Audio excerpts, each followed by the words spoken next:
총선의 시계가 이제 8일을 남겨두고 있습니다. 게다가 이번 주 금요일부터 사전투표가 시작이 되니까요. 선거가 정말 코앞으로 다가왔다는 말이 피부에 와 닿습니다. 그런데 뉴스 여기저기서 선거법 위반이라는 단어들이 쏟아지고 있습니다. 대표적인 게 한 40대 유튜버가 사전투표소에 불법 카메라를 설치한 사건이었는데요. 자, 오늘 이슈 사건의 피플 이 시간에는요. 그 사건과 함께 우리 유권자들도 혹시 조심해야 할 것들은 없지 않은지 한번 살펴보는 시간 갖도록 하겠습니다. 언제나 이 시간 함께해 주시는 분입니다. 손정혜 변호사님 나와 계시죠? 네, 안녕하세요. 손정혜입니다. 예. 자, 지금 말씀드렸지만 총선 사전투표소에 몰래 들어가서요. 불법 카메라를 설치한 40대 유튜버가 경찰에 구속이 됐습니다. 손 변호사님. 자, 이 사람 어떻게 이런 일을 벌였을까요? 일단 본인은 부정선거를 감시하게 한 목적이라고 하는데요. 예. 일단 투표소 내부를 불법 촬영하기 위해서 이제 정수기 같은 곳에 몰래 통신회사 장비인 척 이제 카메라를 설치했던 사안인데요. 예. 뭐 회사 통신기계에 스티커를 붙이거나 콘센트를 이용해서 멀티탭과 관련한 그 카메라를 결합해서 설치를 했는데 무려 전국적으로 한 40곳이 넘는 곳에 이제 설치를 했습니다. 예. 일단은 숫자도 숫자지만 이렇게 공정하거나 이렇게 비밀 투표가 유지돼야 되는 사전투표소에서 이런 불법 촬영 시도가 있었다는 것이 좀 사안의 심각성이 있었고요. 예. 긴급 체포한 이후에 구속영장 청구했고 도주할 염려가 있다라고 법원에서도 영장이 발부된 사건이고요. 예. 일단 이달 초부터 최근까지 서울, 부산, 인천, 경남 그러니까 전국 각지를 돌면서 이 사전투표소 41곳 지금까지 확인된 곳만 이 불법 카메라를 설치한 혐의를 받고 있습니다. 아, 이 사람에 대해서 부지런하다 이런 말을 써도 되는 건지 참 모르겠습니다만 이 남자 그런데 이번이 처음이 아니라고 하죠. 지난해 그 서울 강서구청장 보궐선거 때도 또 그랬고 또 그전에도 이런 일을 한 그 정황 그게 또 확인이 되고 있다고요? 그렇습니다. 지난해 10월에도 강서구청장 보궐선거 때 입구를 이제 촬영을 했고 그 촬영을 한 영상을 올렸던 사실이 확인이 되는데요. 예. 그러면서 더 심각한 것은 선관위가 발표한 투표 인원보다 직접 계산한 인원이 한 200명 정도 차이가 났다. 사실 여부가 확인되지 않는 여러 가지 주장을 하고 있는 것이고요. 예. 이 지난 대선에도 불법 촬영을 했다라고 주장을 하면서 본인이 일일이 숫자를 셌는데 뭐 예를 들면 숫자가 안 맞는다. 이런 숫자는 절대 나오지 않는다. 이런 주장도 한 것으로 알려지고 있습니다. 아, 지금 변호사님 말씀 들어보면 이 사람이 그 카메라를 설치한 이유가 내가 카메라 설치해서 한번 봤더니 실제와 뭐 발표가 다르다. 이걸 얘기하기 위해서 이렇게 이거 설치한 거군요. 네, 일단 본인 주장도 선거관리위원회에서 선거 조작하는 걸 감시하려는 목적이었다. 부정선거를 밝히려고 했다. 이런 주장을 하고 있는데 예. 사실 부정선거 이슈는 매 선거마다 일부 이제 그 사람들로부터 이제 추정되기도 하고 실제 고발되기도 하고 또 재판까지 가는 경우가 종종 있거든요. 예.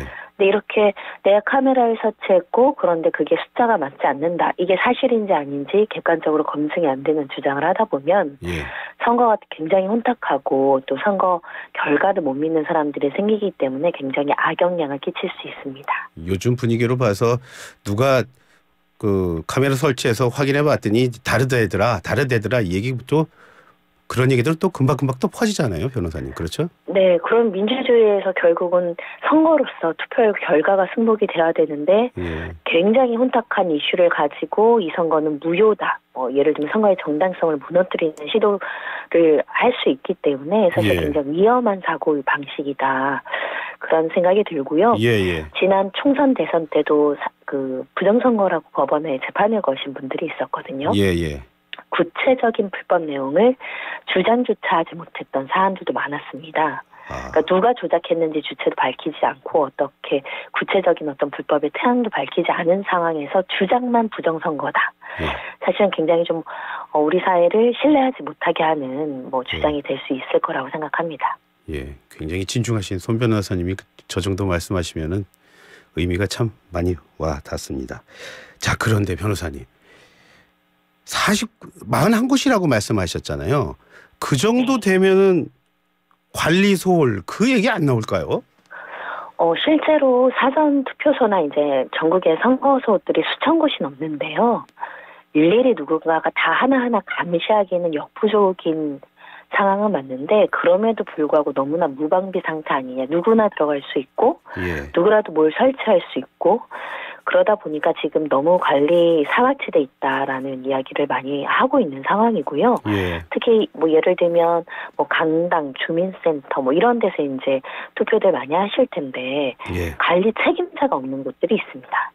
그러다 보니까 문제가 발생했을 때 누가 책임질 것인가에 또 논의도 있는 것이고 선관위는 또 지자체가 관리하는 시설은 지자체가 안전관리해야 된다라고 주장하고 있고 이거는 선거 목적이니까 선거 기간 전후로는 중앙선관위가 신경 써야 된다. 이런 목소리도 있습니다. 감시하기에 역부족이란 말은 변호사님 말씀이 아니고 좀 선관위 그런 쪽에서 하는 얘기들인 거죠? 그렇습니다. 근데 사실은 이런 관리라는 것은 결국은 제도의 문제, 시스템의 문제이고 저희가 상시적으로 선거를 하는 게 아니라 몇 년마다 한 번씩 이루어지는 거니까 사전에 관련한 관리 지침을 만들고 필요하다면 인력도 보완을 해서 방지할 수 있는 방법이 있을 텐데 현재 선관위에서도 이런 불법 카메라가 설치될 것을 예상하지 못했다 이렇게 이야기를 하고 있거든요. 그래서 예상 가능한 어떤 사고라든가 불법 침입의 문제는 앞으로 이제 관리 지침이나 규정 만들어서 대응해야 될 필요성이 있습니다. 제가 우리 선거도 많이 봤고 국제부에 있으면서 전 세계 선거를 많이 취재를 해봤지만 선거가 선거 때 예상하는 일이 벌어집니까? 보통 대부분 예상하지 않는 일들이 벌어지지 않나요? 네, 미리 예상 가능한 내용들을 선제적으로 좀 관리 감독하는 행정적 조치가 좀 따라야 되지 않을까 합니다. 얘기하다 보니까 또 여러 생각이 드는데 그냥 넘어가겠습니다. 자, 경찰이 A씨에게 구속영장을 신청을 했습니다. 변호사님. 이런 경우에 실형 가능성도 있는 겁니까? 일단은 통신비밀보호법이 적용이 되는데요. 이 법은 1년 이상 10년 이하의 징역, 5년 이하의 자격정지 굉장히 법정형이 높은 편이고 실제로 이게 이제 도청이나 감청, 불법 촬영을 하지 못하도록 하는 조항이기 때문에 벌금형이 없습니다. 집행유예 아니면 실형 나올 가능성 충분히 있고요. 뿐만 아니라 여기 그 건물을 관리하는 사람의 의사에 반해서 들어간 것이기 때문에 건조물 침입죄도 적용할 수 있고 경우에 따라서는 또 업무방해나 이런 것들로 의율할 수 있기 때문에 지금 여러 차례 수십 번 행위를 해서 제가 볼 때는 엄중한 처벌이 따를 수밖에 없는 사안이지 않을까. 또 엄정히 대처해야 앞으로 또 이런 것들을 모방해서 하는 사람들을 막을 수 있지 않을까 하는 생각됩니다. 말씀 들으신 대로 청취자 여러분이 들으신 대로 법의 잣대는 이렇게 엄격합니다. 자, 그런데 이번 사건에 그 A씨 혼자 했다고 하지 않고 또 함께 가담한 유튜브 구독자 70대 1명, 50대 1명도 있다고 하는데 그렇다면 이분들 역시도 처벌의 가능성이 있는 건가요, 변호사님? 마찬가지로 어떠한 범죄 행위를 공모해서 실행 행위를 분담했다면 공모 공동정범이라고 해서 똑같은 법률로 이제 처벌할 수 있고요. 다만 이제 방조한 것에 그쳤다면 뭐 방조범이 될 수 있겠지만 직접적인 공모를 했다라고 한다면 이 주범보다는 좀 낮은 형이 나올지 모르겠으나 이게 마찬가지로 통신비밀보호법 건조물 침입죄로 처벌할 수 있습니다. 참 조금 전에 그 살짝 언급해 주셨는데 그때 좀 더 질문을 드렸어야 되는데 그 선관위 지자체가 소관을 미뤘다. 그 말은 구체적으로 어떤 겁니까? 그러니까 예를 들면 우리가 보통 이제 선거를 위한 장소 제공이 지자체가 소유자거나 관리자인 경우가 많거든요. 그렇겠죠. 그러다 보니까 지자체 소유의 뭐 행정복지센터, 뭐 주민센터라든가 이런 학교나 이런 것들은 지자체에서 관리를 해야 된다라고 이제 주장을 하는 것인데요. 특히 이제 관공서가 있는 건물에는 투표 설비가 설치되기 전에는 각 지자체의 관리 책임이 있다. 즉 유튜버가 침입한 그 사안도 지자체의 책임이다. 이렇게 이제 중앙선관위에서는 설명하고 있는 것인데 일단은 그래서 이제 지금 나오는 문제가 사전투표소에 대한 명확한 관리 책임이 명문상, 그러니까 규정상, 법상 명시되어 있지 않은 게 문제 아니냐. 그래서 이런 장소라든가 관리 책임 주체 어떻게 이제 관리할 것인지가 조금 더 구체적인 규정이 마련될 필요성이 있어 보입니다.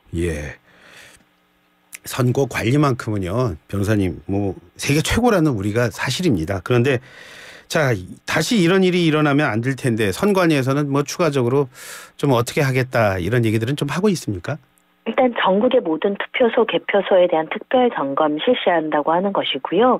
그리고 이제 앞으로는 사전투표소 점검 항목에 불법 카메라도 항목으로 넣겠다 이렇게 이야기를 하고 있는데 이것뿐만 아니라 앞으로 이제 부정선거 관련해서 허위사실 유포도 굉장히 많이 유포되고 있거든요. 그런 면에 있어서는 조금 더 적극적인 방안을 다시 마련할 필요가 있지 않을까 하는 생각이 듭니다. 예.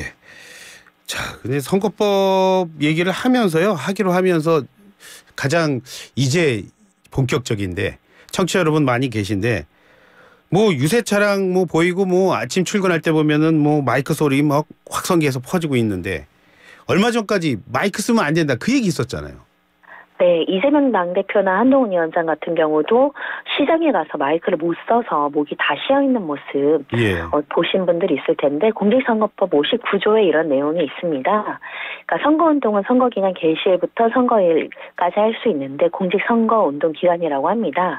이때는 마이크, 그러니까 확성장치를 쓸 수 있지만 그 이외의 기간에는 이제 쓸 수 없다 보니 사람이 많아도 마이크를 쓰지 못하는 문제가 생기기도 하고 뭐 또 이제 후보 같은 경우는 이제 노래를 부르는 과정에서 마이크를 썼다가 선거법 위반 아니냐 뭐 이런 이야기들이 나올 만큼 선거법은 이 마이크를 쓰는 문제까지 하나하나 규정해 놓고 거기에 위반되면 또 처벌하는 내용들이 있습니다. 그 마이크 확성 장치라는 말을 해주셨는데 혹시 고깔은 어떻게 됩니까? 고깔 같은 경우는 확성 장치 포함이 됩니까? 그거는? 고가요? 고깔이요, 고깔. 아, 네네. 그것도 포함됩니다. 왜 빨간색으로 이제 그거를 해놓은 이유는 선거운동도 아닌 기간에 계속 마이크든 시끄러운 소리를 낼 수 있는 확성장치를 쓰면 주민들의 피해가 크잖아요. 그 선거가 좀 가열될 염려가 있기 때문에 이렇게 기간을 한정해 놓은 것이기 때문에 지금은 공직선거 운동 기간이라서 마이크든 뭐든 써도 상관은 없습니다만 그 전 기간에는 불법이 될 수 있다는 점입니다. 각 후보들이 지금 조심하는 이유가 변호사님 따로 있죠. 왜냐하면 이게 선거법 위반하면 이제 주민들의 선택 받아서 국회의원이 되더라도 당선이 이제 무효도 될 수 있는 거죠. 그렇습니다. 선거법 위반은 엄격하게 또 처벌을 하기 때문에 선거법으로 처벌되면 사실상 선거를 이긴다고 하더라도 당선 무효형이 선고가 될 수 있고 또 그 판단이 나올 때까지 굉장히 좀 불안하고 많은 에너지를 투입을 해야 되기 때문에 굉장히 예민하게 선거법을 받아보고 있는데 특히 초선분들이 간혹 실수하거나 실무자들이 실수해서 문제되는 경우도 있어서 아예 책자로 만들어가지고 공부하시는 분들도 있거든요. 그만큼 선거법이 조금 까다롭고 어렵고 또 어떤 경우에는 애매모호해서 사실은 조금 일부 위반 사례들이 나오고는 있습니다. 변호사님이 보시기에 애매모호한 것들 뭐 사례가 있다면 어떤 것들가 있을까요? 뭐 예를 들면 우리 선거법에서는 뭐 표지물이라든가 현수막의 길이, 내용 이런 것들 다 규정을 해놓고 있어서 최근에 이제 푸바오 사건, 푸바오 복장이 되냐, 탈은 되냐 이런 논란이 한번 제기가 됐었는데 일단은 국민의힘의 한 후보가 공천 면접 때 이제 푸바오 탈을 들고 나와서 화제가 되기도 했었는데요. 이 판다죠. 워낙 국민들이 인기가 많으니까 푸바오 복장으로 선거 활동을 하면 굉장히 주목도가 있겠죠. 그런데 선관위 관계자는 이 관련된 공직선거관리 규칙 등의 이런 표지물, 홍보물의 길이와 너비는 100cm, 그러니까 1m 이내여야 되기 때문에 탈은 가능할 수 있지만 이 푸바오 복장은 또 규격을 넘어갈 수 있다. 금지한다. 이렇게 지금 유권 해석을 해서 아 푸바오가 탈만 쓰면 푸바오가 아닌데 뭐 이런 목소리도 있고요. 그래서 이런 것들은 헷갈릴 때는 선관위에 유권 해석을 맡기는 게 맞습니다. 아 판다니까 머리도 크지만 몸통도 크니까 그게 1m를 넘어간다. 그래서 안 된다는 거군요. 그렇습니다. 그럼 탕후루 이렇게 해야 되나? 이럴 때는 어떻게 해야 되죠? 자, 그래서 사실은 이런 규격 같은 것들이 굉장히 많은데 일반 유권자들도 이제 뭐 이렇게 소품이나 팻말이나 이런 것 듣고 선거운동 하시는 분들이 있거든요. 그것도 규격이 있습니다. 각각 25cm. 손에 들 수 있는 사이즈. 그렇기 때문에 사실은 이 규격을 넘지 않도록 신경 쓰는 게 굉장히 중요합니다. 그래서 이렇게 손 모양 보이고 이렇게 하는 것도 다 이유가 있는 거네요. 자, 그렇습니다. 변호사님 최근에 문재인 전 대통령이 민주당 후보와 이렇게 산을 같이 가면서 파란색 옷을 입었거든요. 그 사진 찍힌 거 보고 그거에 대해서도 또 말 많던데 그건 또 거기도 문제가 될 수 있는 겁니까?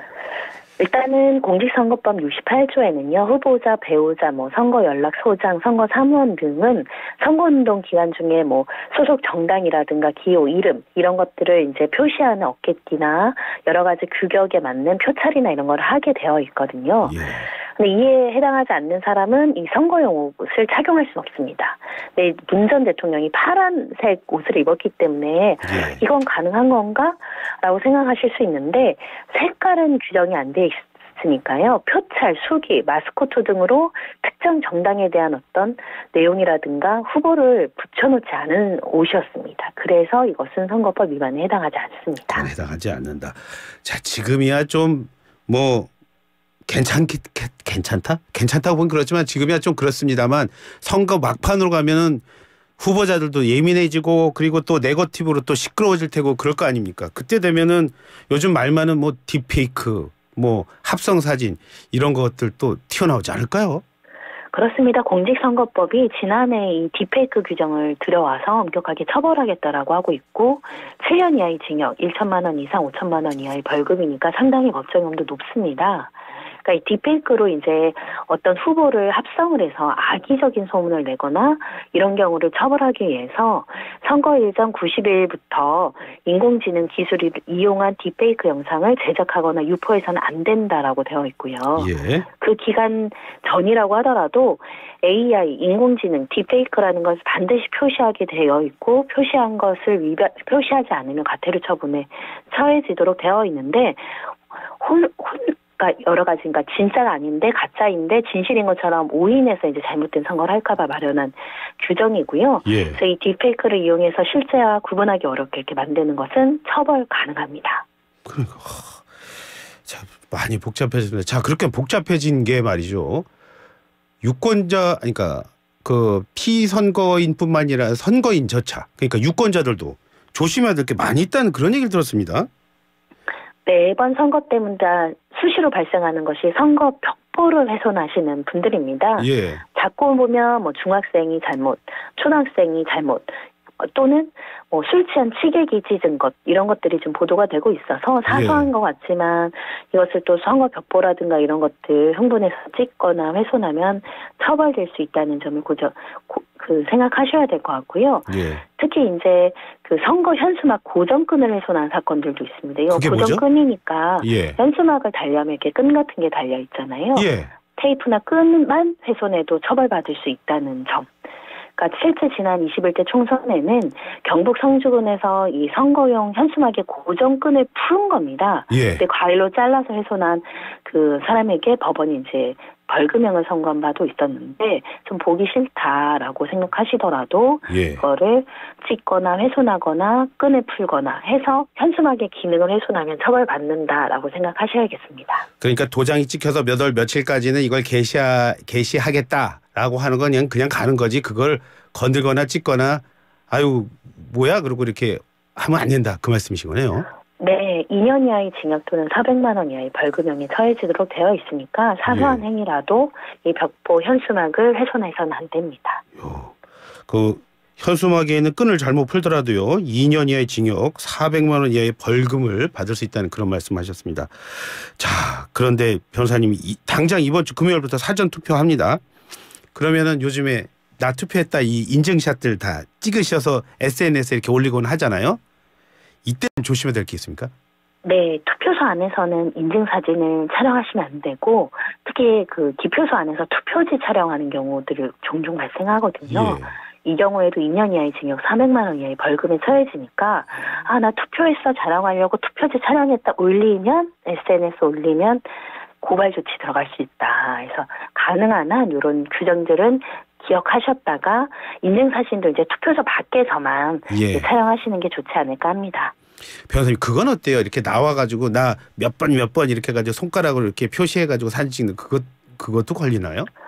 이번 총선부터는요, 유권자도 이제 그 소품을 활용한 선거도 되고, 특히 그 밖에서도 그 말씀드린 것처럼 투표소 안에서만 인증사진을 찍을 수 없으면 밖에서는 가능하다. 이렇게 기억하시면 좋을 것 같고요. 예. 특히 일반 유권자도 선거 활동을 열심히 하시는 분들이 있거든요. 예. 허위 사실이나 누군가를 비방하거나 이런 내용들을 유포하면 처벌을 받지만 예. 예를 들면 뭐 이메일이나 문자로 내가 뭐 예를 들면 가족이나 친구들한테 뭐 선거하자 이렇게 이제 문자를 전송하는 행위 자체는 이제는 허용이 됐습니다. 아, 그건 이제 네. 뭐 몇 번 표시를 해도 되는 거군요. 네, 다만 이제 대량으로 단체 문자 보내는 거 있죠. 아하. 그리고 또 전문 업체를 통해서 뭐 수천 건 보내고 이런 것들은 여전히 불법입니다. 아, 그렇습니까? 그렇게 뭐 이게 변호사님 개인적으로 보시기에 어때요? 이렇게 바뀐 것들이 잘했다, 잘못했다라고 봤을 때는 어떻게 보십니까?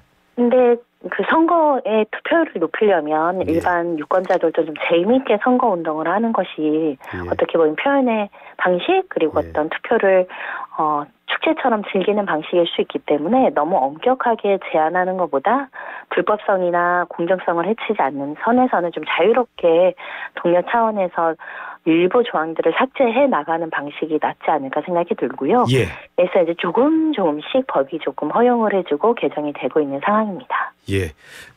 저 보이는 라디오라서 지금 보셨을지 모르겠지만 저도 당이 너무 많아가지고요. 잘못 손가락을 표현했다 큰일 날 뻔해가지고 양 주먹을 불끈 쥐고서 지금 저는 방송을 하고 있습니다. 예, 오늘 말씀 잘 들었습니다. 고맙습니다. 감사합니다. 네, 지금까지 손정혜 변호사와 함께했습니다.